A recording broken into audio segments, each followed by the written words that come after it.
We're a month and a half since the start of the Iran war and the shutdown of the Strait of Hormuz, rocketing oil prices to their highest levels since 2022. The cost of gas has gone up nearly 40% since the start of the year, and the inflationary impact has not yet trickled down to the rest of our cost of living. But unless this ceasefire holds and the oil tankers are allowed to once again move freely, there's a good chance that inflation will hit us soon. What strange and unpredictable times we live in. I thought 2025 was crazy. 2026 is like 2025 on acid. Who knew that the world political outlook would be this bad? The thing is, I don't think anyone in the consumer space is having trouble accepting it or trying to rationalize that in just another 3 to 6 months, things will be back to normal. That these strange and unpredictable events are just a blip on the radar. Trade wars, energy wars, AI be damned. These are the times we live in, and life continues. And you know what? I think the real estate market is reflecting that. Year over year, sales are up marginally across the GTA by about 1.7%, all while listings are down about 16.7%.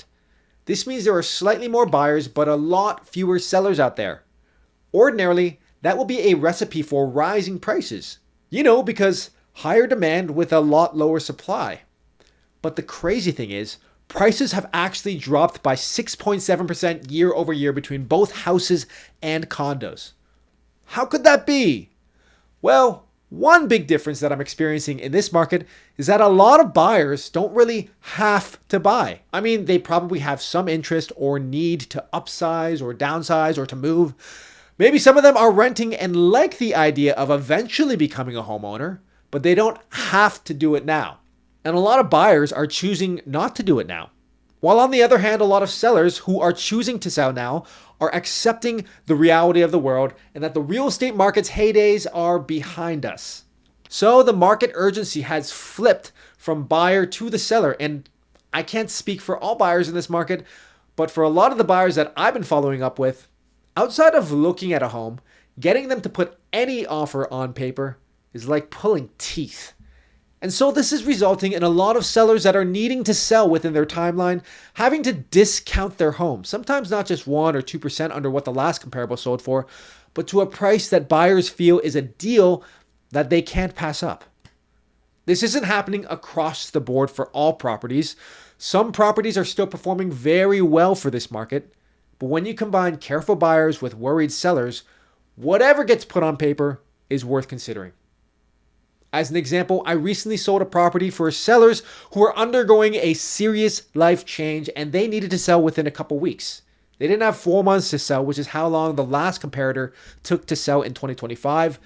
And while I was trying to limit the reduction to maybe 5 to 8% of the last sale, the best of the 3 offers that we could get was about 12% under the last sale, and the top buyer was not going any higher no matter how much we pushed. And as of now, in mid to late April, we're deep in what is considered the spring market, which is the most active time of year. This is often where we see peak offers and prices for the year. If you miss this window of selling, you can try again in the fall, but the market usually isn't a whole lot better. And with the world being what it is, who knows what the world will look like in another 6 months. Now, there definitely is a big difference between houses and condos.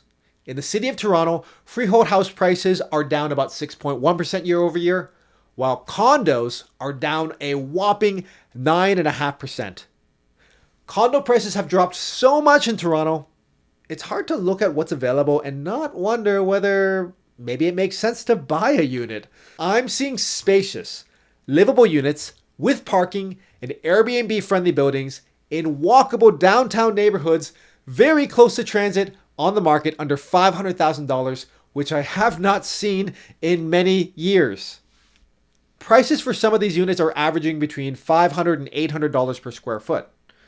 For context, to build a unit with today's construction, development fee, and labor costs, it's impossible to do it under $1,000 per square foot in Toronto and still get a unit with a decent, desirable layout. The truth is, the resale units on sale today are worth more than the cost to build them, but the market is unwilling or incapable of paying a higher price. One reason could be that rents are falling.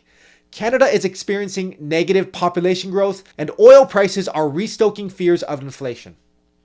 This is further resulting in questions on whether interest rates may go up, and to top it off, there will also be an abundance of rental units coming to the market over the next 2 to 3 years that will keep rents low. And so condo prices may not have yet bottomed out. But why are condo prices dropping so aggressively? Well, no other style of real estate has seen such high investments by retail mom and pop investors than the condo market.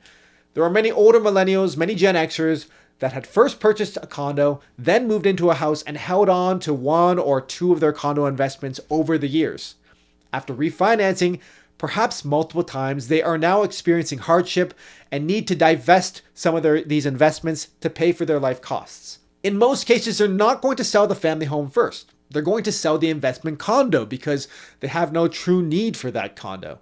It's not where they live, and if you still have some equity in the condo, you can sell it and stop the financial bleeding while keeping your house and save face with your family, friends, and neighbors. I mean, it makes a lot of sense. This is likely a big reason why condo prices have dropped faster than house prices over the past year. Now, I've identified that there will be more rental supply coming to the market in the next few years, meaning rent prices should drop further, making it harder for an investment condo to cash flow. So will prices continue dropping more? Maybe, but it's the sellers who agree to a low offer that are selling current market prices now. And once those motivated sellers have sold off, the remaining condo sellers that enter the market over the next few years may not be open to taking such low offers because they don't have the equity to do so, having bought during market peaks. To top it off, our government has shut the door to immigration for the time being, but I don't think this is going to be a long-term play. Our economy needs immigration, and eventually the doors will open again. So I'm going to get some flack for this. Keep in mind, I'm a realtor. I am in sales. But for some of you out there, the value that exists in the condo market is getting to compelling levels, and it's going to make sense to start paying attention. So here's a short list of profiles that I think should poke their heads into this market. Let's get this out of the way first. You will need to afford to buy and either have strong equity, strong cash flow, or at a minimum, very stable employment. So the first profile that I think it's worth investigating buying a condo is someone in their early to mid 20s purchasing their first home and they intend on being there for a while. At your age, you will have immense appreciation for living on your own and be one of the few people who will be fully independent in your friend group. You will absolutely love your cozy nest that is fully yours. If you're in your younger 20s, there's a high chance that you will live there long term, maybe 10 plus years, and you won't need to sell soon due to life changes like marriage or children. And that's something that can happen when you buy a condo in your 30s. So profile number 2 are people mid to late in their career who have a goal for a different style of living. Right now, you might be living in a house, and you may potentially be looking to downsize or move to a walkable neighborhood to maybe travel more and be able to just shut the door and lock it. Maybe that lifestyle isn't for another 5 to 8 years down the line, but this way you can get right into the neighborhood and size of unit that you want, while in the meantime you lease out your unit, but you've locked in your retirement living. Profile number 3, you have teenage children who will be entering post-secondary education, very likely in downtown Toronto in the next couple years. Once they're in college or university, you can actually lease out the units to your children, withdraw rent from their RESP, and pay yourself back as a landlord. This is a big hack that many RESP holders aren't aware of. So your investment growth in your kids' RESP, you pay yourself back in rent.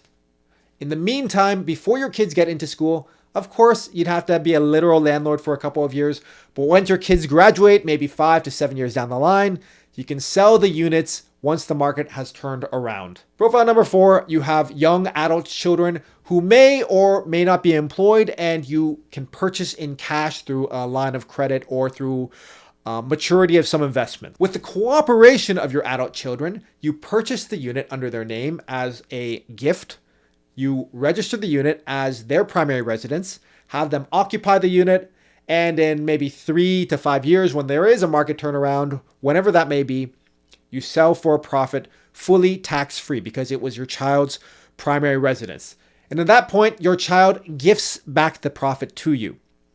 This one is, of course, more speculative, but if your adult children are willing to give up their first-time homebuyer credits and cooperate with you on this, Maybe they're in post-secondary or are searching for work. They may very much appreciate this lifestyle more than living at home. So the condo market is abundant with opportunity, and there are many people who are in the right life stages to take advantage of it. If that's you and you're looking for some help, you can reach out to me using the contact information attached to this video. So that's it for me this month. I'm Jonathan Lee. If you have any questions about the market this spring, you know where to get me. Thanks for watching, and I'll see you guys next time. Cheers.